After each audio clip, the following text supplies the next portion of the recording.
Hi മക്കളെ, 7ാം ക്ലാസ്സിലെ എല്ലാ മക്കൾക്കും പുതിയൊരു വീഡിയോയിലേക്ക് സ്വാഗതം. 7ാം ക്ലാസ്സിലെ ഇംഗ്ലീഷിലെ 3ാമത്തെ യൂണിറ്റിലെ 3ാമത്തെ പാഠഭാഗമായിട്ടുള്ള ദ വേൾഡ് ഓഫ് ഹ്യൂമർ എന്നുള്ള പാഠഭാഗമാണ് ഇന്ന് നമ്മൾ ഡിസ്കസ് ചെയ്യാൻ വേണ്ടി പോകുന്നത്. അപ്പോൾ ഈ ചാപ്റ്ററിൻ്റെ എക്സ്പ്ലനേഷനും ഇതിലെ ക്വസ്റ്റ്യൻ ആൻസേഴ്സും അതുപോലെ തന്നെ എല്ലാ ആക്ടിവിറ്റീസും നമ്മൾ നോക്കുന്നുണ്ട്. അപ്പോൾ വീഡിയോ എല്ലാവരും ശ്രദ്ധിച്ചിരിക്കുക. ഇതുവരെയുള്ള ബാക്കി എല്ലാ പാഠഭാഗങ്ങളും നമ്മൾ അപ്ലോഡ് ചെയ്തിട്ടുണ്ട്, അതും കൂട്ടുകാർ നോക്കുക. നേരെ നമുക്ക് പാഠഭാഗത്തിലേക്ക് കിടക്കാം. Everybody likes jokes. എല്ലാവർക്കും ജോക്സ് ഇഷ്ടമാണ് അല്ലേ? കൂട്ടുകാർക്കും ഇഷ്ടമല്ലേ? ജോക്സ് എന്ന് പറഞ്ഞാൽ എന്താണ്? തമാശകൾ എല്ലാവർക്കും ഇഷ്ടമാണ് അല്ലേ? Here are some good ones related to humorous situations from the leaves of eminent personalities. ഇവിടെ തന്നിട്ടുള്ളത് ഒരു നല്ല കുറച്ച് ഹ്യൂമറസ് ആയിട്ടുള്ള സിറ്റുവേഷൻസ് ആണ് തന്നിട്ടുള്ളത്. ആരുടെയാണ്? എമിനൻറ്റ് പേഴ്സണാലിറ്റീസിൻ്റേതാണ്. എമിനൻറ്റ് പേഴ്സണാലിറ്റീസ് എന്ന് പറഞ്ഞാൽ ഫേമസ് ആയിട്ടുള്ള ആളുകളുടേതാണ് തന്നിട്ടുള്ളത്. അപ്പോൾ നമുക്ക് എന്ത് ചെയ്യാം? ഇത് വായിച്ചു നോക്കാം. ദ വേൾഡ് ഓഫ് ഹ്യൂമർ, തമാശകളുടെ ലോകം. ആദ്യം തന്നെ ബെഞ്ചമിൻ ഫ്രാങ്ക്ലിൻ്റെ ഒരു കോട്ട്സ് പോലെ കൊടുത്തിട്ടുണ്ട്. I wake up every morning at 9 and grab for the morning paper. എല്ലാ ദിവസവും ഞാൻ രാവിലെ 9 മണിക്ക് എണീറ്റിട്ട് ന്യൂസ് പേപ്പർ ഇങ്ങനെ മറിച്ചു നോക്കും.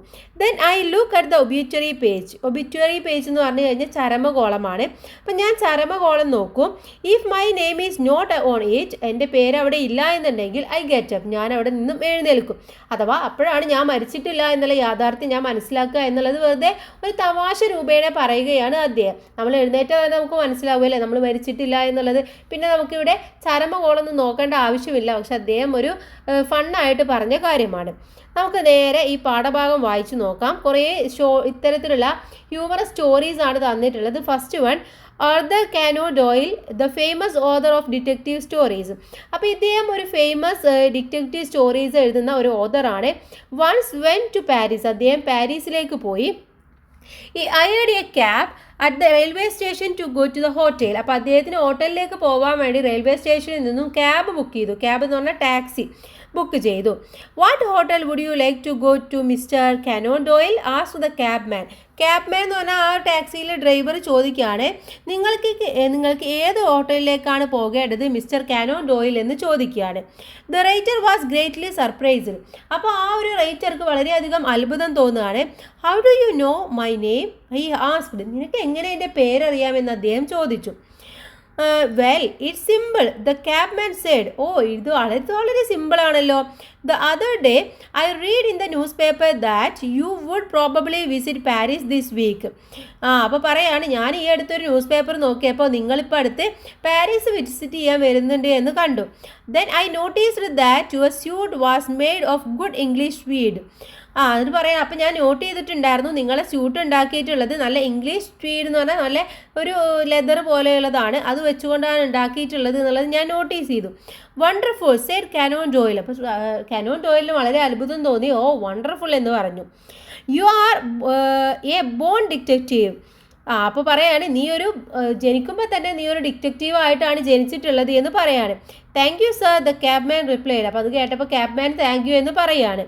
But I am not exactly a good detective. പക്ഷേ ശരിക്കും ഞാനൊരു നല്ല ഡിറ്റക്റ്റീവ് ഒന്നുമല്ല. Why do you say that ask Conan Doyle. അപ്പോൾ അദ്ദേഹം ചോദിച്ചു, നീ എന്താ അങ്ങനെ പറയുന്നത്, നീ നല്ല ഡിറ്റക്റ്റീവ് അല്ല എന്ന് പറയുന്നത് എന്തുകൊണ്ടാണെന്ന് ചോദിക്കുകയാണ്. You see sir, your name is written on your luggage. സാറേ, നിങ്ങൾ നോക്ക്, നിങ്ങളുടെ പേര് നിങ്ങളുടെ ലഗേജിൽ എഴുതിയിട്ടുണ്ട് എന്ന് പറയാണ്. അപ്പോൾ ആക്ച്വലി അദ്ദേഹം പറഞ്ഞത് ആ ന്യൂസ് പേപ്പർ കണ്ടിട്ടോ ഒന്നുമല്ല, ആ ലഗേജിൽ എഴുതിയ പേര് കണ്ടിട്ടാണ് അദ്ദേഹം അത് വിളിച്ചു പറഞ്ഞത്. നിങ്ങൾക്ക് ഏത് ഹോട്ടലിലേക്കാണ് പോകേണ്ടത് എന്ന് ചോദിച്ചത്. ശരിക്കും അദ്ദേഹം ഒരു ഡിറ്റക്റ്റീവോ വേറെ ഒന്നും അല്ല. ഓക്കെ, ഇനി ഇവിടെ ഒരു ക്വസ്റ്റ്യൻ ചോദിക്കുന്നുണ്ട്. Do you think the cab man is a good detective? Why? നിങ്ങൾക്ക് തോന്നുന്നുണ്ടോ ക്യാബ് മാൻ നല്ലൊരു ഡിറ്റക്റ്റീവ് ആണെന്ന്? എന്തുകൊണ്ട് എന്ന് ചോദിക്കുകയാണ്. എന്താണ്, ഡിറ്റക്റ്റീവ് ആണോ ശരിക്കും? The cab man was not a good detective. ശരിക്കും ക്യാബ് മാൻ ഒരു നല്ല ഡിറ്റക്റ്റീവ് ഒന്നുമല്ല. He only identify Conan Doyle when he saw the name written on his luggage. അപ്പോൾ കാനോൻ ഡോയിൽ എന്നുള്ള ആ ഒരു പേര് അദ്ദേഹത്തിന് കിട്ടിയത് ആ ഒരു ലഗേജിൽ എഴുതിയത് വെച്ചുകൊണ്ടാണ്. Even though he had also read about Conan Doyle's visit to Paris in the newspaper and noticed his suit of good English tweed. മാത്രമല്ല എന്താണ്, അദ്ദേഹം ആ ന്യൂസ് പേപ്പറിൽ ഈ കാനോൻ ഡോയിൽസ് വിസിറ്റ് ചെയ്യുന്നുള്ളത് എന്ന് മേ ബി കണ്ടിട്ടുണ്ടായിരിക്കാം. അദ്ദേഹത്തിൻ്റെ ആ ഒരു ബാഗ് എന്താണ് ഇംഗ്ലീഷ് ട്വീഡ് വെച്ചുകൊണ്ടാണ് ഉണ്ടാക്കിയിട്ടുള്ളത് എന്നുള്ളതും അദ്ദേഹം നോട്ടീസ് ചെയ്തിട്ടുണ്ടായിരുന്നു. അദ്ദേഹം ശരിക്കും എന്താണ് ഒരു നല്ല ഡിറ്റക്റ്റീവ് ഒന്നുമല്ല എന്ന് നമുക്ക് പറയാൻ വേണ്ടി പറ്റും. ഇനി നെക്സ്റ്റ് സ്റ്റോറി നോക്കാം. Mark Twain the famous American writer was travelling in France. അപ്പം മാർക്ക് ട്വൈൻ എന്ന് പറയുന്ന ഒരു ഫേമസ് ഇംഗ്ലീഷ് റൈറ്ററാണ്. അദ്ദേഹം ഫ്രാൻസിൽ നിന്ന് ട്രാവൽ ചെയ്യുകയാണ്. Once he was going by train to Dijon. Dijon എന്ന് പറയുന്ന ഒരു സിറ്റിയിലേക്കാണ് അദ്ദേഹം ട്രെയിൻ വഴി പോകുന്നത്. That afternoon he was very tired and wanted to sleep. അപ്പോൾ ഒരു ഉച്ച കഴിഞ്ഞപ്പോൾ എന്ത് ചെയ്തു, അദ്ദേഹത്തിന് വളരെ ക്ഷീണം തോന്നുകയും ഉറങ്ങാൻ വേണ്ടി ആഗ്രഹിക്കുകയും ചെയ്തു. He therefore asked the conductor to wake him up when they reached Dijon. അപ്പോൾ അദ്ദേഹം എന്ത് ചെയ്തു, ആ ട്രെയിനിലെ കണ്ടക്ടറിൻ്റെ അടുത്ത് പറഞ്ഞു, നിങ്ങൾ ഡിജോൺ എത്തിക്കഴിഞ്ഞാൽ എന്നെ വിളിക്കണം എന്ന് പറഞ്ഞു. But first he explain that he was A very heavy sleeper. അപ്പോൾ ആദ്യം തന്നെ അദ്ദേഹം പറഞ്ഞു, ഞാൻ വളരെ ഹെവി ആയിട്ടുള്ളൊരു സ്ലീപ്പറാണ്, കാരണം ഉറങ്ങിക്കഴിഞ്ഞാൽ പെട്ടെന്നൊന്നും എന്നെ വിളിച്ചാൽ എണീക്കില്ല, ഞാൻ നല്ല സ്ലീപ്പുള്ള ഒരാളാണ്. I will probably protest loudly when you try to wake me up. നിങ്ങൾ എന്നെ എണീപ്പിക്കാൻ വേണ്ടി ശ്രമിച്ചു കഴിഞ്ഞാൽ ഞാൻ നല്ല ഒച്ചത്തിൽ ചിലപ്പോൾ സൗണ്ട് ഉണ്ടാക്കുകയൊക്കെ ചെയ്യും. ഈ സെഡ് ടു ദ കണ്ടക്ടർ. ഇതൊക്കെ കണ്ടക്ടറിൻ്റെ അടുത്ത് പറഞ്ഞു. But do not take any notice, just put me off the train away. പക്ഷേ നിങ്ങൾ എന്താണ്, അതൊന്നും ശ്രദ്ധിക്കേണ്ട, നിങ്ങൾ എന്നെ വിളിക്കുക എന്നുള്ളത് മാത്രമാണ് നിങ്ങൾ ചെയ്യേണ്ടത് എന്ന് പറയാണ്. When Mark Twain woke up the train was already in Paris. അദ്ദേഹം എഴുന്നേറ്റ് കഴിഞ്ഞപ്പോൾ ട്രെയിൻ എന്ത് ചെയ്തിട്ടുണ്ട്, ഡിജോണൊക്കെ കഴിഞ്ഞിട്ട് നേരെ പാരീസിലേക്ക് ഓൾറെഡി എത്തിയിട്ടുണ്ട്. The angry writer ran up to the conductor and said. അപ്പോൾ ദേഷ്യം പിടിച്ചിട്ട് എന്ത് ചെയ്തു, ആ റൈറ്റർ എഴുന്നേറ്റ് നിന്നു എന്നിട്ട് കണ്ടക്ടറിൻ്റെ അടുത്ത് പറയാണ്, I have never been so angry in all my life. എൻ്റെ ലൈഫിൽ ഇതുവരെ ഞാൻ ഇത്ര ആംഗ്രി ആയിട്ടില്ല. The conductor looked at him calmly. അപ്പോൾ കണ്ടക്ടർ വളരെ കാമായിട്ട് അദ്ദേഹത്തെ നോക്കിയിട്ട് പറയാണ്, you are not half as angry as the American home I put off the train at Dijon, he said. അപ്പോൾ പറയാൻ ആ ഡിജോൺ എത്തിയപ്പോൾ ഞാൻ വിളിച്ചപ്പോൾ ഉണ്ടായ അത്രയും ആംഗ്രി, ഇതിൻ്റെ ഹാഫ് ആംഗ്രി പോലും ഇപ്പം നിങ്ങൾക്ക് സംഭവിച്ചിട്ടില്ല, അതിനേക്കാൾ വലിയ ആംഗ്രിയാണ് അപ്പോൾ സംഭവിച്ചത്. അപ്പോൾ അവിടെ സംഭവിച്ചത് എന്താണ്, ഡിജോൺ എത്തിയപ്പോൾ ഓൾറെഡി കണ്ടക്ടർ ഇദ്ദേഹത്തെ വിളിച്ചിട്ടുണ്ടായിരുന്നു, പക്ഷേ ആ സമയത്ത് അദ്ദേഹം വളരെ ദേഷ്യപ്പെടുകയാണ് ചെയ്തത്. അദ്ദേഹം എഴുന്നേറ്റിട്ടില്ല. ഇപ്പോഴും അദ്ദേഹം എണീറ്റപ്പോൾ ദേഷ്യപ്പെട്ടു. പക്ഷെ ഇദ്ദേഹം പറയുന്നത് ഞാൻ ഒരിക്കലും ഇങ്ങനെ ദേഷ്യപ്പെട്ടിട്ടില്ല എന്നാണ്. പക്ഷെ ആക്ച്വലി ഇതിൻ്റെ മുന്നേ തന്നെ അദ്ദേഹം ഉറക്കത്തിൽ നന്നായിട്ട് ദേഷ്യപ്പെട്ടിട്ടുണ്ടായിരുന്നു. ഓക്കെ, ഇതാണ് അടുത്ത സ്റ്റോറി എന്ന് പറയുന്നത്. ഇവിടെ ഒരു ക്വസ്റ്റ്യൻ ചോദിച്ചിട്ടുണ്ട്, who did the conductor put off the train, why? എന്തുകൊണ്ടാണ് കണ്ടക്ടർ ആ ട്രെയിൻ അവിടെ നിർത്തണം എന്ന് പറഞ്ഞിട്ടുണ്ടായിരുന്നത്? The conductor mistakenly put another American off the train at Dijon thinking he was Mark Twain. പക്ഷെ ചിലപ്പോൾ എന്തായിരിക്കും, ഈ മാർക്ക് ട്വെയിൻ ആണെന്ന് വിചാരിച്ച് വേറൊരാളെ എണീപ്പിച്ചിട്ട് അദ്ദേഹം ഇറക്കി വിട്ടിട്ടുണ്ടായിരിക്കാം. The confusion happen because Twain wanted the conductor that he might probably protest loudly when try to woke him up. കാരണം എന്താണ്, ഇദ്ദേഹം എണീച്ചു കഴിഞ്ഞാൽ നന്നായിട്ട് സൗണ്ട് ഉണ്ടാക്കും, അതുകൊണ്ട് ഓൾറെഡി വേറൊരാൾ അവിടെ ഇറക്കി വിട്ടിട്ടുണ്ടായിരുന്നു. അപ്പോൾ ആ ആളായിരിക്കും ചിലപ്പോൾ എന്ത് ചെയ്തിട്ടുണ്ടാവുക, അവിടെ ഷൗട്ട് ചെയ്ത് അല്ലെങ്കിൽ വളരെ ആംഗ്രിയിൽ സംസാരിച്ചിട്ടുണ്ടാവുക അല്ലേ. Next one, Albert Einstein was apparently a late talker and his parents were worried about his mental development. Albert Einstein എല്ലാവർക്കും അറിയാം. അപ്പോൾ ആൽബർട്ട് ഐൻസ്റ്റീൻ എന്ന് പറയുന്നത് വളരെ ചെറുതാകുമ്പോഴൊന്നും വല്ലാതെ സംസാരിക്കുകയൊന്നും ചെയ്തിട്ടുണ്ടായിരുന്നില്ല. അപ്പോൾ അദ്ദേഹത്തിൻ്റെ മെൻ്റലി ഡെവലപ്മെൻറ്റിൽ പാരൻസിന് വളരെയധികം പേടിയൊക്കെ ഉണ്ടായിരുന്നു. At last at the supper table one night he broke he silently to say the soup is too hot. അപ്പോൾ ഒരു ദിവസം സപ്പർ എന്ന് പറഞ്ഞാൽ ഡിന്നർ കഴിക്കാൻ വേണ്ടി എല്ലാവരും കൂടെ ടേബിളിൽ ഇരിക്കുമ്പോൾ നമ്മുടെ ആൽബർട്ട് ഐൻസ്റ്റീൻ വളരെ സൗണ്ട് കുറച്ച് സൈലൻ്റ് ആയിട്ട് പറഞ്ഞു, ഈ സൂപ്പ് വളരെ ചൂടുള്ളതാണ് എന്ന് പറഞ്ഞു. Greatly relieved his parents asked why he had never said A word before. അപ്പോൾ ഇത് കേട്ടപ്പോൾ പാരൻസ് ചോദിക്കുകയാണ്, നീ എന്തുകൊണ്ടാണ് ഇത്രയും കാലമായിട്ട് ഒന്നും പറയാതിരുന്നത്? കാരണം അവരൊക്കെ ഭയങ്കര പേടിച്ചിരിക്കുകയായിരുന്നു, ഈ കുട്ടി എന്താ സംസാരിക്കാത്ത എന്നൊക്കെ ആലോചിച്ചിട്ട്, നീ എന്താണ് ഇതുവരെ ഒന്നും പറയാതിരുന്നത് എന്ന് ചോദിക്കുകയാണ്. Albert replied because everything was all right till today. അപ്പോൾ അദ്ദേഹം പറയാണ്, എല്ലാ സംഭവങ്ങളും ഇന്ന് വരെ എല്ലാം കറക്റ്റ് ആയിരുന്നു, പിന്നെ ഞാൻ എന്തിനാണ് സംസാരിക്കേണ്ടത് എന്ന് പറയാണ്. അപ്പോൾ ആക്ച്വലി ആ കുട്ടിക്ക് സംസാരിക്കാൻ അറിയാഞ്ഞിട്ടല്ല, അവർക്ക് കിട്ടുന്ന എല്ലാ കാര്യങ്ങളും റൈറ്റ് വേയിലായിരുന്നു. അപ്പോൾ ആ കുട്ടിക്ക് സംസാരിക്കേണ്ട ആവശ്യം വരാറില്ല. പക്ഷേ ഇപ്പം എന്താണ്, സൂപ്പ് ഹോട്ടായതുകൊണ്ട് അത് പറയേണ്ട ആവശ്യം വന്നു, അതുകൊണ്ട് സംസാരിച്ചു. ഇനി ഇവിടെ രണ്ട് ക്വസ്റ്റ്യൻ ഉണ്ട്. First one, why did it take Albert Einstein so long to speak? എന്തുകൊണ്ടാണ് ആൽബർട്ട് ഐൻസ്റ്റീൻ സംസാരിക്കാൻ ഇത്രയധികം സമയമെടുത്തത്? Albert Einstein did not feel the need to say anything until he had something important to communicate. അപ്പോൾ സംസാരിക്കാൻ അല്ലെങ്കിൽ communicate ചെയ്യാൻ വേണ്ടി എന്തെങ്കിലും ഇമ്പോർട്ടൻ്റ് ആയിട്ടുള്ള ഒന്നും അദ്ദേഹത്തിൻ്റെ ജീവിതത്തിൽ ഉണ്ടായിരുന്നില്ല. അദ്ദേഹത്തിന് ആവശ്യമുള്ളതെല്ലാം അദ്ദേഹത്തിന് വളരെ നല്ല രീതിയിൽ തന്നെ കിട്ടിയിരുന്നു. He said that it took so long to speak because everything was all right till that day. Day. കാരണം അതുവരെ അന്നത്തെ ദിവസം വരെ എല്ലാ സാധനങ്ങളും എല്ലാ സംഭവങ്ങളും നല്ല ക്ലിയറായി എല്ലാം അടിപൊളിയായിട്ടായിരുന്നു അദ്ദേഹത്തിന് കിട്ടിയിട്ടുണ്ടായിരുന്നത്. അതുകൊണ്ടാണ് അദ്ദേഹം സംസാരിക്കാൻ ഇത്രയും സമയം വൈകിയത്. Second question, do you think everything was alright till Einstein complained about the soup? നിങ്ങൾ വിചാരിക്കുന്നുണ്ടോ ശരിക്കും ഐൻസ്റ്റീന് ആ ഒരു സൂപ്പ് ഹോട്ടാവുന്ന അല്ലെങ്കിൽ ആ സൂപ്പിൻ്റെ കംപ്ലൈൻറ്റ് അല്ലാതെ ബാക്കി എല്ലാ കാര്യങ്ങളും ശരിയായിരുന്നു എന്നുള്ളത് നിങ്ങൾക്ക് തോന്നുന്നുണ്ടോ എന്നാണ് ചോദിക്കുന്നത്. Everything was all right for young Albert Einstein until he found the soup too hot. അപ്പോൾ സൂപ്പ് ഹോട്ടാവുന്നത് വരെ ആ ഒരു യങ് ഏജിൽ ഐൻസ്റ്റീന് എല്ലാ കാര്യങ്ങളും നല്ല രീതിയിൽ തന്നെ കിട്ടിയിട്ടുണ്ടായിരുന്നു.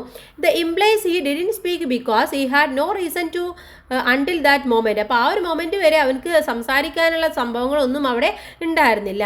It is interesting even as a child Einstein had a unique approach to it. അപ്പോൾ ഇവിടെ എന്താണ് നമ്മുടെ ഐൻസ്റ്റീന് വളരെ ഇൻട്രസ്റ്റിംഗ് ആയിട്ടുള്ളൊരു കുട്ടിയായിരുന്നു. മാത്രമല്ല വളരെ യുണീക്കായിട്ടുള്ളൊരു അപ്രോച്ചാണ് ഉണ്ടായിട്ടുള്ളത്. കാരണം ഇത്രയും കാലം സംസാരിക്കാതെ ഈ ഒരു സൂപ്പ് ഹോട്ടായത് മാത്രം കുട്ടി സംസാരിക്കുക എന്ന് പറയുമ്പോൾ അത് വളരെ ഒരു യുണീക്കായിട്ടുള്ളൊരു അപ്രോച്ചാണെന്ന് നമുക്ക് മനസ്സിലാക്കാൻ വേണ്ടി പറ്റും അല്ലേ. അപ്പോൾ ഇത്രയുമാണ് നമുക്ക് തന്നിട്ടുള്ള ഈ സ്റ്റോറീസ് എന്ന് പറയുന്നത്. വളരെ ഇൻട്രസ്റ്റിംഗ് ആയിട്ടുള്ള കുറച്ച് സ്റ്റോറീസാണ് ഇവിടെ, ഫൺ സ്റ്റോറീസാണ് ഇവിടെ ഇൻക്ലൂഡ് ചെയ്തിട്ടുള്ളത്. നെക്സ്റ്റ് വൺ ആക്ടിവിറ്റി നമ്പർ 1 അതിൽ A try to find the answers to the following funny questions. The pictures may help you. ഇവിടെ കുറേ പിക്ചേഴ്സ് കൊടുത്തിട്ടുണ്ട്. അതിൻ്റെ ബേസ് ചെയ്തിട്ട് കുറച്ച് ക്വസ്റ്റ്യൻസ് 10 ക്വസ്റ്റ്യൻസും കൊടുത്തിട്ടുണ്ട്. അതിൻ്റെ ആൻസർ നമ്മൾ എന്ത് ചെയ്യണം, ഫൈൻഡ് ഔട്ട് ചെയ്യണം. അപ്പോൾ നമുക്ക് ഓരോ ക്വസ്റ്റ്യൻസും അതിൻ്റെ ആൻസേഴ്സും നോക്കാം. First one, which letter of the alphabet contains A huge quantity of water. ഏത് ലെറ്റർ, ഇംഗ്ലീഷിൽ ഏത് ലെറ്ററിനാണ് വളരെ നല്ല രീതിയിൽ വാട്ടർ ക്വാണ്ടിറ്റി ഉള്ളത്? ഏതിനാണ്? സിക്കാണ്. കാരണം SEA എന്ന് പറയുന്നത് കടലാണ് അല്ലേ. അപ്പോൾ കടലിൽ എന്താണ്, ഒരുപാട് വാട്ടർ ക്വാണ്ടിറ്റി ഉള്ളതാണ്. അതുകൊണ്ടാണ് സി എന്നുള്ള ലെറ്ററിൽ ഒരുപാട് വാട്ടർ ക്വാണ്ടിറ്റി ഉണ്ടെന്ന് പറയുന്നത്. Second question, why are fish so smart? എന്തുകൊണ്ടാണ് ഫിഷ് ഭയങ്കര സ്മാർട്ട് ആവുന്നത്? എന്താണ്? They go to the best school. അവർ നല്ല സ്കൂളിലാണ് പോകുന്നത്. അങ്ങനെ പറയാനുള്ള കാരണം group of fish is called school of fish. ഇപ്പോൾ നമ്മൾ ഓരോന്നിൻ്റെയും ഗ്രൂപ്പിനെ ഓരോ പേര് കൊണ്ടാണ് ഡിനോട്ട് ചെയ്യാറുള്ളത്. ഇപ്പോൾ നമ്മൾ പറയും എ ബഞ്ച് ഓഫ് ഫ്ലവർ എന്ന് പറയും അല്ലേ. ഫ്ലവറിൻ്റെ കൂട്ടത്തിനെയാണ് നമ്മൾ അങ്ങനെ പറയുന്നത്. അങ്ങനെ ഫിഷിൻ്റെ കൂട്ടത്തിനെയാണ് നമ്മൾ സ്കൂൾ ഓഫ് ഫിഷ് എന്ന് പറയുന്നത്. അപ്പോൾ സ്കൂളിൽ പോയത് കൊണ്ടാണ് ഫിഷ് സ്മാർട്ടായത് എന്നൊരു ഫണ്ണി തിങ്സിലൂടെ പറയാണ്. Third question, why did the kid eat his homework? എന്തുകൊണ്ടാണ് കുട്ടികൾ അവരുടെ ഹോംവർക്ക് കഴിക്കുന്നത്? Because the teacher said it was a piece of cake. കാരണം ടീച്ചർ പറഞ്ഞു ഇത് പീസ് ഓഫ് കേക്ക് ആണെന്ന് പറഞ്ഞു. അതുകൊണ്ടാണ് കുട്ടികൾ അത് കഴിക്കുന്നത്. Fourth one, the more you take the more you leave behind. What is it? നിങ്ങൾ കൂടുതൽ എടുക്കുകയാണെങ്കിൽ നിങ്ങൾ എന്താണ്, കൂടുതൽ പുറകിൽ അതിനെ ലീവ് ചെയ്യുന്നുണ്ട്. എന്താണത്? ഫുഡ് സ്റ്റെപ്പാണ് അല്ലേ. നമ്മൾ ഓരോ കാൽപാദം എടുക്കുമ്പോഴും നമ്മൾ പിറകിൽ അതിനെന്ത് ചെയ്തിരുന്നത്, അതിനെ ലീവ് ചെയ്തിട്ടാണ് അടുത്തൊരെണ്ണം എടുക്കുന്നത്. Fifth one, which building has A number of stories? ഏത് ബിൽഡിങ്ങിനാണ് കുറേ സ്റ്റോറീസ് നമ്പർ ഉള്ളത്? ഏതിനാണ്? ലൈബ്രറിയിൽ ഒരുപാട് സ്റ്റോറീസ് ഉണ്ട് അല്ലേ. Then sixth question, why is history a sweet subject? എന്തുകൊണ്ടാണ് ഹിസ്റ്ററി വളരെ സ്വീറ്റ് ആണെന്ന് പറയുന്നത്? Because it's full of dates. അതിലെന്താണ്, ഫുള്ള് ഡേറ്റ്സ് ആണുള്ളത്. ഇവിടെ ഡേറ്റ്സ് എന്നത് ഉദ്ദേശിച്ചത് ഈത്തപ്പഴമാണ്, പക്ഷെ ശരിക്കും അതിൻ്റെ മീനിങ് തീയതികൾ എന്നുള്ളതാണ്. ഓക്കെ.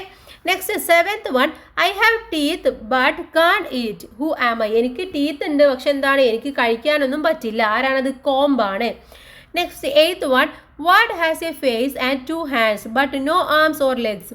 എനിക്ക് ഫേസ് ഉണ്ട്, 2 ആംസും ഉണ്ട്, പക്ഷെ എനിക്ക് എന്തില്ല, ഹാൻഡ്സ് ഉണ്ട്, പക്ഷെ ആംസും ലെഗ്സും ഇല്ല. എന്താണത്? ക്ലോക്ക് ആണ്. A clock. Ninth one, what goes up as soon as the rain comes down. Rains താഴേക്ക് വരുമ്പോൾ പെട്ടെന്ന് തന്നെ പോകുന്നത് എന്താണ്? എന്തെടുത്തിട്ടാണ് പോവുക? അംബ്രല്ല. അപ്പോൾ അവിടെ ആൻസർ എന്ന് പറയുന്നത് umbrella. 10th one, which 2 words when combined hold a lot of letters. 2 words combine ചെയ്യുമ്പോൾ ഒരുപാട് ലെറ്റേഴ്സ് എന്നുള്ള അർത്ഥത്തിലേക്ക് വരും. ഏതാണത്? പോസ്റ്റ് ഓഫീസ് എന്നുള്ളതാണ്. പോസ്റ്റ് ഓഫീസിൽ എന്താണ് ഉണ്ടായിരിക്കുക? ലെറ്റേഴ്സ് ആണ്. അവിടെ പോസ്റ്റ് എന്നുള്ള വേർഡും ഓഫീസ് എന്നുള്ള വേർഡും കമ്പൈൻ ചെയ്ത് പോസ്റ്റ് ഓഫീസ് ആകുമ്പോൾ ഒരുപാട് ലെറ്റേഴ്സ് ഉണ്ടെന്നാണ് പറയുന്നത്. ഇതൊക്കെ ഫണ്ണി ക്വസ്റ്റ്യൻസ് ആണ്. നിങ്ങൾക്ക് ഫ്രണ്ട്സിൻ്റെ അടുത്തും കസിൻസിൻ്റെ അടുത്തും ഒക്കെ ചോദിക്കാൻ വേണ്ടി പറ്റും. നെക്സ്റ്റ് ഇതിലെ ബി ചോദ്യം നോക്കാം. Sit in pairs and frame at least 2 funny tricky and interesting questions. നിങ്ങൾ പെയറായിട്ട് ഇരുന്നിട്ട് നിങ്ങൾ 2 അറ്റ്ലീസ്റ്റ് ഫണ്ണി ട്രിക്കി ആയിട്ടുള്ള ഇൻട്രസ്റ്റിംഗ് ക്വസ്റ്റ്യൻസ് മേക്ക് ചെയ്യാനാണ് പറയുന്നത്. First one, what is full of holes but still holds water. Full holes ആണ്, പക്ഷെ അതിലെന്താണ് ഫുള്ള് വെള്ളം ഹോൾഡ് ചെയ്ത് വെക്കാൻ വേണ്ടി പറ്റും. ഏതാണത്? സ്പോഞ്ച് ആണ്. സ്പോഞ്ച് എന്ന് പറയുന്നത് ഫുള്ള് ഹോൾസ് ഉള്ളതാണ്, പക്ഷെ അതിലെന്ത് ചെയ്യും? വെള്ളം അബ്സോർബ് ചെയ്ത് നിർത്താൻ വേണ്ടി പറ്റും. Second one, what has keys but cannot open locks. അത് കീസൊക്കെ ഉണ്ട് അതിൽ, പക്ഷെ അതിൽ ഒരിക്കലും നമുക്ക് ഓപ്പൺ ചെയ്യാൻ വേണ്ടി പറ്റില്ല. എന്താണെന്നറിയോ? Piano. A piano. Okay. Conduct A Qs as A class activity. അപ്പോൾ ക്ലാസ് ആക്ടിവിറ്റി ആയിട്ട് നിങ്ങൾ ഇതുപോലെ ഉണ്ടാക്കിയിട്ടുള്ളതൊക്കെ കൂടിയിട്ട് എന്ത് ചെയ്യുക? ഒരു ക്യൂസ് ആക്ടിവിറ്റി ക്ലാസ്സിൽ കണ്ടക്ട് ചെയ്യുക. സെക്കൻഡ് ക്വസ്റ്റ്യനിലേക്ക് കടക്കാം. സെക്കൻഡ് ആക്ടിവിറ്റി ആണ്, do you remember any funny experience in your life? Describe one of them. നിങ്ങളുടെ ലൈഫിൽ ഒരുപാട് ഫണ്ണി എക്സ്പീരിയൻസ് ഉണ്ടായിട്ടുണ്ടാവും അല്ലേ? അപ്പോൾ ഏതെങ്കിലും ഒക്കെ നിങ്ങളുടെ അടുത്ത് ഡിസ്ക്രൈബ് ചെയ്യാനാണ് പറഞ്ഞിട്ടുള്ളത്. അപ്പോൾ ഇവിടെ ഒരു ഫണ്ണി എക്സ്പീരിയൻസ് പറയാം. കൂട്ടുകാർ എന്ത് ചെയ്യുക? നിങ്ങളുടെ ഫണ്ണി എക്സ്പീരിയൻസ് നിങ്ങൾ എഴുതുക. വൺ ഡേ, ഒരു ദിവസം, I was playing in the park with my favourite ball. എനിക്ക് ഇഷ്ടപ്പെട്ട ബോളുമായിട്ട് ഞാനൊരു ദിവസം പാർക്കിൽ കളിക്കുകയായിരുന്നു. I saw a squirrel watching me from a tree. ഒരു ട്രീയിൽ നിന്ന് ഒരു അണ്ണാൻ ഇന്നെങ്ങനെ നോക്കുന്നതായിട്ട് ഞാൻ കണ്ടു. I thought the squirrel wanted to play. അപ്പം ഞാൻ വിചാരിച്ചു അണ്ണാൻ എന്ത് വേണം? എൻ്റെ കൂടെ കളിക്കണം എന്ന് വിചാരിച്ചു. I decided to play with the squirrel. അങ്ങനെ സ്ക്യൂരലുമായിട്ട് കളിക്കാൻ ഞാൻ തീരുമാനിച്ചു. I picked up the ball and threw it gently towards the squirrel. അപ്പം ഞാൻ എന്ത് ചെയ്തു? ബോളിലെടുത്തിട്ട് വളരെ പതുക്കെ ഒന്ന് സ്ക്യൂരലിൻ്റെ അടുത്തേക്ക് എറിഞ്ഞു കൊടുത്തു. I was surprised. ഞാനപ്പോൾ സർപ്രൈസ് ആയിപ്പോയി. The squirrel jumped in the air and landed right on top of the ball. അതെന്ത് ചെയ്തു? നേരെ ജമ്പ് ചെയ്തിട്ട് ഈ ബോളിൻ്റെ സെൻറ്ററിൽ മുകളിൽ വന്നിട്ട് അവിടെ ഇരുന്നു. The ball started rolling with squirrel ഹാങ്ങിങ് ഓൺ. അപ്പോൾ എന്ത് ചെയ്തു? അണ്ണാൻ കുഞ്ഞ് അതിൽ വന്നിരുന്നപ്പോൾ ഈ ബോള് ഇങ്ങനെ റോൾ ചെയ്യാൻ വേണ്ടി തുടങ്ങി, അണ്ണാൻ കുഞ്ഞിനെയും കൊണ്ട്. ഐ റാൻ ആഫ്റ്റർ ദ ലോഫിൻ ദ ഹോൾ വേ. ഞാൻ എന്ത് ചെയ്തു? അതിങ്ങനെ പോകുന്ന വഴിക്ക് ഞാനിങ്ങനെ ചിരിച്ചുകൊണ്ടേ ഇരിക്കുകയായിരുന്നു. When I finally caught up the squirrel jumped off and a scrambled away up a tree. അങ്ങനെ ഫൈനലി സ്ക്യൂരൽ അതിൽ നിന്നും ചാടി നേരെ ആ ഒരു മരത്തിലേക്ക് ജമ്പ് ചെയ്തിട്ട് പോയി. And from that day on whenever I saw a squirrel I remembered his funny adventure in the park. പിന്നെ എപ്പോഴും സ്ക്യൂരലിനെ കാണുമ്പോഴും ഞാൻ ഈ ഒരു അഡ്വഞ്ചർ ആലോചിച്ചിട്ട് ഇങ്ങനെ ചിരിക്കാറുണ്ടെന്നാണ് പറയുന്നത്. ഓക്കെ. അപ്പോൾ ഇത്തരത്തിൽ നിങ്ങൾക്കുണ്ടായ എന്തെങ്കിലും ഒരു ഫണ്ണി എക്സ്പീരിയൻസ് നിങ്ങൾ എഴുതാം. Third question, there are many popular jokes in your mother tongue. നമ്മുടെ മദർ ടങ്ങിൽ ഇത്തരത്തിലുള്ള ഒരുപാട് പോപ്പുലർ ആയിട്ടുള്ള ജോക്സ് ഉണ്ടല്ലേ? നമ്മുടെ മദർ ടങ് എന്ന് പറഞ്ഞാൽ മലയാളത്തിൽ. They are often published in magazine or journals. അപ്പോൾ നിങ്ങൾ എന്ത് ചെയ്യുക? മാഗസിനിലോ ജേണൽസിലോ ഒന്ന് പബ്ലിഷ് ചെയ്യുകയാണെന്ന് വിചാരിക്കുക. There are many such jokes in movies too. അതുപോലെ തന്നെ മൂവീസിലും ഒരുപാട് ജോക്സ് ഉണ്ട്. Collect some of them, present them in your class. അപ്പോൾ നിങ്ങൾ കുറച്ച് കളക്ട് ചെയ്തിട്ട് നിങ്ങളുടെ ക്ലാസ്സിൽ പ്രസന്റ് ചെയ്യാനാണ് പറയുന്നത്. അതുപോലെ ഇവിടെ ഒരെണ്ണം നമ്മളുടെ അടുത്ത് എഴുതാനും പറഞ്ഞിട്ടുണ്ട്. അപ്പോൾ നമുക്ക് ഒരെണ്ണം എഴുതി നോക്കാം. അച്ഛൻ മകനോട് പറയാണ്, എന്തിനാ മോനെ കരയുന്നത്? അപ്പോൾ മകൻ പറയാണ്, അപ്പച്ചൻ കോണിമേന്ന് വീണു. അച്ഛൻ, അത് സാരമില്ല, അച്ഛനൊന്നും പറ്റിയിട്ടില്ലല്ലോ. മകൻ, അതുകൊണ്ടല്ല, അപ്പച്ചൻ വീണത് ഞാൻ കണ്ടില്ല. അപ്പോൾ അവിടെ എന്താണ്? അപ്പച്ചൻ വീണതിലല്ല സങ്കടം, അപ്പച്ചൻ വീണത് കാണാത്തത് കൊണ്ടാണ് കുട്ടി കരയുന്നത്. ഇത് നമുക്ക് ഇംഗ്ലീഷിലേക്ക് മാറ്റാം.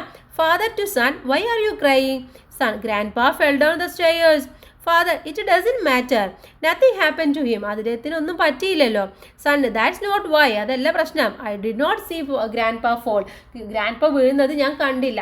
അപ്പോൾ ഇത്തരത്തിൽ ഒരുപാട് ജോക്സ് ഉണ്ട്. നിങ്ങൾക്ക് ഏതെങ്കിലും ഒക്കെ ട്രാൻസ്ലേറ്റ് ചെയ്യാം, ക്ലാസ്സിൽ അവതരിപ്പിക്കുകയും ചെയ്യാം. നെക്സ്റ്റ് ഫോർത്ത് ആക്ടിവിറ്റി ആണ്, look at the following cartoon strips and say what you think of them. ഇവിടെ കുറച്ച് കാർട്ടൂണിൻ്റെ സ്ട്രിപ്സ് വന്നിട്ടുണ്ട്. ഇത് വായിക്കുക, എന്നിട്ട് നിങ്ങൾക്ക് എന്താണോ നിങ്ങൾക്ക് മനസ്സിലായത് എന്ന് പറയാം. Develop stories from them. എന്നിട്ട് ഇത് വെച്ചുകൊണ്ട് ഒരു സ്റ്റോറീസ് ക്രിയേറ്റ് ചെയ്യാനാണ് പറയുന്നത്. അപ്പോൾ ഇവിടെ നോക്കൂ, ഒന്നാമത്തെ പിക്ചറിൽ ഒരാൾ വന്നിട്ട് പറയുകയാണ്, can you give me something to make me strong. ഞാൻ വളരെ സ്ട്രോങ് ആവാൻ വേണ്ടിയിട്ട് നിങ്ങൾ എനിക്ക് എന്തെങ്കിലും തരുമോ എന്നാണ് ചോദിക്കുന്നത്. ആരെടുത്താണ് ചോദിക്കുന്നത്? ഡോക്ടറെ അടുത്താണ് അല്ലേ? So take one of these every day for 6 months. എല്ലാ ദിവസവും രാവിലെ ഇതിന്ന് ഒരെണ്ണം 6 മാസം കഴിക്കാൻ വേണ്ടി പറഞ്ഞിട്ട് ഡോക്ടർ എന്തോ കൊടുക്കുന്നുണ്ട്. Then did you get any result from the pills I gave you. ഞാൻ തന്ന ആ പിൽസിൽ നിന്നും നിനക്ക് എന്തെങ്കിലും കിട്ടിയോ? Not at all. ഒന്നും കിട്ടിയില്ല. Did you know that you can get the lid off. കാരണം ഇതിൻ്റെ ലിഡ് പോലെ എനിക്ക് തുറക്കാൻ ഇത്രയും കാലമായിട്ട് കഴിഞ്ഞിട്ടില്ല എന്നാണ് പറയുന്നത്. അപ്പോൾ ഇത് വെച്ചുകൊണ്ട് നമുക്ക് ഇവിടെ ഒരു സ്റ്റോറീസ് എഴുതി നോക്കാം. Okay. A man was feeling very thin and week. ഒരു ആൾക്ക് വളരെ വളരെ തടിയില്ലാതെയും അതുപോലെ വീക്കായിട്ടും അദ്ദേഹത്തിന് തോന്നുകയാണ്. He went to a doctor and asked him if he could give him something to make him stronger. അപ്പോൾ അദ്ദേഹം നേരെ ഡോക്ടറെ അടുത്ത് എന്നിട്ട് ഡോക്ടറെ അടുത്ത് ചോദിക്കുകയാണ്, എനിക്ക് സ്ട്രോങ് ആവാൻ വേണ്ടിയിട്ട് എന്തെങ്കിലും ഒന്ന് തരുമോ എന്ന് ചോദിക്കുകയാണ്. The doctor examined him and asked him some questions about his food and exercise. അപ്പോൾ ഡോക്ടർ അദ്ദേഹത്തെ പരിശോധിച്ചതിന് ശേഷം ഡോക്ടർ അദ്ദേഹത്തിനോട് ചോദിക്കുകയാണ് ഫുഡിൻ്റെ കാര്യം കാര്യങ്ങളും എക്സസൈസിൻ്റെ കാര്യങ്ങളൊക്കെ ചോദിക്കുകയാണ്. After that the doctor gave him A bottle containing pills as told him he should take every day one of those.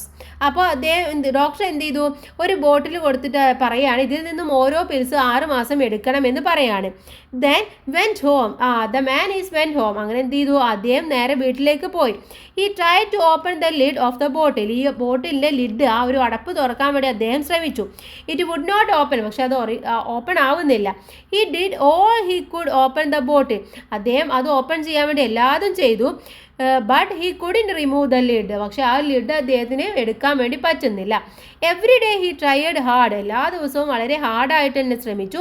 And this was giving him some exercise, അപ്പോൾ എല്ലാ ദിവസവും ഇത് ശ്രമിക്കുന്നത് കൊണ്ട് തന്നെ അദ്ദേഹം എന്നും എക്സസൈസ് ചെയ്യാൻ വേണ്ടി തുടങ്ങി. He started eating nutritious food and he exercised himself well. അപ്പോൾ എല്ലാ ദിവസവും ഇത് തുറക്കാൻ അദ്ദേഹത്തിന് പറ്റാത്ത, അദ്ദേഹം സ്ട്രോങ് അല്ലാത്തത് കൊണ്ടാണെന്ന് വിചാരിച്ചിട്ട് എന്നും നല്ല ഹെൽത്തി ആയിട്ടുള്ള ന്യൂട്രീഷ്യസ് ആയിട്ടുള്ള ഫുഡ് കഴിക്കാനും തുടങ്ങി, എക്സസൈസ് ചെയ്യാനും തുടങ്ങി. After some days he met the doctor, അങ്ങനെ കുറച്ച് ദിവസം കഴിഞ്ഞപ്പോൾ അദ്ദേഹം ഡോക്ടറെ കണ്ടുമുട്ടി. The doctor asked him if he got any result from the pills. അപ്പോൾ ഡോക്ടർ ചോദിച്ചു, ഞാൻ തന്ന ആ ഒരു മരുന്നിൽ നിന്ന് നിനക്ക് എന്തെങ്കിലും റിസൾട്ട് ഉണ്ടായോ എന്ന് ചോദിച്ചു. ദ മാൻ റിപ്ലൈഡ്, അപ്പോൾ മാൻ പറയുകയാണ് നോട്ട് അറ്റ് ഓൾ, ഒന്നും ഉണ്ടായില്ല. Did you know that U കാണ്ട് ഗെറ്റ് ദ ലിഡ് ഓഫ്, കാരണം ആ ലിഡ് എനിക്ക് അതിൽ നിന്ന് എടുക്കാൻ പോലും പറ്റുന്നില്ല. But the bottle helped him became stronger, പക്ഷെ ആ ബോട്ടിൽ എന്നെ സ്ട്രോങ് ആക്കാൻ വേണ്ടി ഹെൽപ്പ് ചെയ്തിട്ടുണ്ട്. Because of the exercise and good food was eating, കാരണം ഞാൻ എക്സസൈസ് ചെയ്യാനും ഫുഡ് കഴിക്കാനൊക്കെ തുടങ്ങി എന്നാണ് പറയുന്നത്. അപ്പോൾ ആക്ച്വലി ഡോക്ടറും ഉദ്ദേശിച്ചത് അത് തന്നെയായിരിക്കും, നന്നായിട്ട് എക്സസൈസ് ചെയ്യാനും ഫുഡ് കഴിക്കാനും വേണ്ടിയിട്ടാണ് ആ തുറക്കാൻ പറ്റാത്ത ബോട്ടിൽ അദ്ദേഹത്തിന് കൊടുത്തിട്ടുണ്ടായിരിക്കാം. നെക്സ്റ്റ് വൺ ഇതിലെ ബി ആണ്. ഇവിടെ ഒരു കുട്ടി കമ്പ്യൂട്ടറായിട്ട് ഇരിക്കുകയാണ്. കുട്ടി പറയാണ് reading social media all day makes me grumpy, എല്ലാ ദിവസവും ഈ സോഷ്യൽ മീഡിയ നോക്കുന്നത് എനിക്ക് എന്തോ ഒരു വല്ലാത്തൊരു ബുദ്ധിമുട്ട്, ഒരു ഗ്രംബി ഫീലിംഗ് തോന്നുകയാണെന്ന് പറയാണ്. Why don't you go out for A change, അപ്പോൾ അമ്മ ചോദിക്കുകയാണ് നീ എന്തുകൊണ്ടാണ് ഒരു ചേഞ്ചിന് വേണ്ടി പുറത്ത് പോവാത്തതെന്ന് ചോദിക്കുകയാണ്. അപ്പോൾ ആ കുട്ടി ഓൾ റൈറ്റ് എന്ന് പറയാണ്, ഓ ശരി എന്ന് പറയാണ്. ജസ്റ്റ് ആസ് ഐ തോട്ട്, എനിക്ക് തോന്നുന്നത് ഗ്ലെയർ ഓൺ മൈ സ്ക്രീൻ, എൻ്റെ സ്ക്രീനിൻ്റെ തിളക്കം ഒന്ന് കുറഞ്ഞിട്ടുണ്ട് എന്നാണ് എനിക്ക് തോന്നുന്നത് എന്ന് പറയുകയാണ്. അപ്പോൾ ഇവിടെ എന്താണ്, കുട്ടിക്ക് സോഷ്യൽ മീഡിയ ഉപയോഗിച്ചിട്ട് ആകെ ഒരുമാതിരി മടുപ്പായിട്ടാണ് പറയുന്നത്. അമ്മ പറഞ്ഞ് പുറത്ത് പോയിട്ട് കളിക്കാനോ എന്തിനേലും ആണ് പറഞ്ഞത്, പക്ഷെ കുട്ടി എന്ത് ചെയ്തു, ഈ ലാപ്ടോപ്പും കൊണ്ട് നേരെ അവിടെ പോയിരുന്നിട്ട് വീണ്ടും ചെയ്യാണ്. നമ്മൾ പുറത്ത് പോകുമ്പോൾ എന്താണ്, നമ്മുടെ ലാപ്ടോപ്പിൻ്റെ ഒക്കെ ലൈറ്റ് ഒന്ന് ഗ്രിമ്മാവും അല്ലേ, അതാണ് ഇവിടെ സംഭവിച്ചിട്ടുള്ളത്. അപ്പോൾ ഇതിൻ്റെ ബേസിൽ നമുക്കൊരു സ്റ്റോറി എഴുതാം. Maya spend all day on social media, Maya എല്ലാ ദിവസവും സോഷ്യൽ മീഡിയയിലാണ് ചെലവഴിക്കുന്നത്. It makes me grumpy, she mumbled to herself, അപ്പോൾ അവൾ തന്നെ അവളുടെ മന്ത്രിക്കാണ് വല്ലാത്ത ചടപ്പ് തോന്നുകയാണ് എന്ന് പറയാണ്. Her mother noticed Maya's growing irritation, അപ്പോൾ മായയുടെ അമ്മ ഈ ഒരു ഇറിറ്റേഷൻ മനസ്സിലാക്കി. Why don't you go outside she suggested, അപ്പോൾ അവർ സജസ്റ്റ് ചെയ്തു നീ എന്തുകൊണ്ടാണ് പുറത്ത് ഒന്നും പോവാത്തത്, നിനക്കൊന്ന് പുറത്ത് പോയിക്കൂടെ എന്ന് പറയാണ്. മായ സൈഡ് ബട്ടാണ് കേട്ടോ, ബട്ട് എഗ്രീഡ്, മായ എന്ത് ചെയ്തു ഓ എന്നൊക്കെ പറഞ്ഞുകൊണ്ട് എഗ്രി ചെയ്യാണ് ചെയ്യുന്നത്. All right she said, okay ഞാൻ പോവാമെന്ന് പറഞ്ഞു. She stepped outside with her laptop feed again, അവൾ വീണ്ടും ആ ലാപ്ടോപ്പ് എടുത്തിട്ട് പുറത്തിറങ്ങി. ഷീ സൈഡ് ഓൺ ഫ്രസ്ട്രേഷൻ, അവൾക്ക് വീണ്ടും ഒരു ഫ്രസ്ട്രേഷൻ തോന്നുകയാണ്. Just as I thought I glare my screen, എൻ്റെ സ്ക്രീനിൻ്റെ ഇതൊന്ന് ഇതാക്കണമെന്ന് എനിക്ക് തോന്നുകയാണെന്ന് പറയാണ്. അപ്പോൾ അവൾ പുറത്ത് പോയതിൽ യാതൊരു കാര്യമില്ല എന്നുള്ള ഒരു ഹ്യൂമറസ് സ്റ്റോറിയാണ് ഇതിലൂടെ പറയുന്നത്. ഓക്കെ, ഇത്രയുമാണ് നമ്മുടെ ഈ ഒരു പാഠഭാഗം എന്ന് പറയുന്നത്. ഇനി ഇവിടെ ന്യൂ വേർഡ്സും കാര്യങ്ങളൊക്കെ കൊടുത്തിട്ടുണ്ട്, അതൊക്കെ നിങ്ങൾ മനസ്സിലാക്കുക. പാർട്ട് 1 ടെക്സ്റ്റ് ബുക്ക് കഴിഞ്ഞു, പാർട്ട് 2 ടെക്സ്റ്റ് ബുക്കുമായിട്ട് നമുക്ക് അടുത്ത വീഡിയോയിൽ കാണാം. എല്ലാ കൂട്ടുകാർക്കും താങ്ക്സ് ഫോർ വാച്ചിങ്.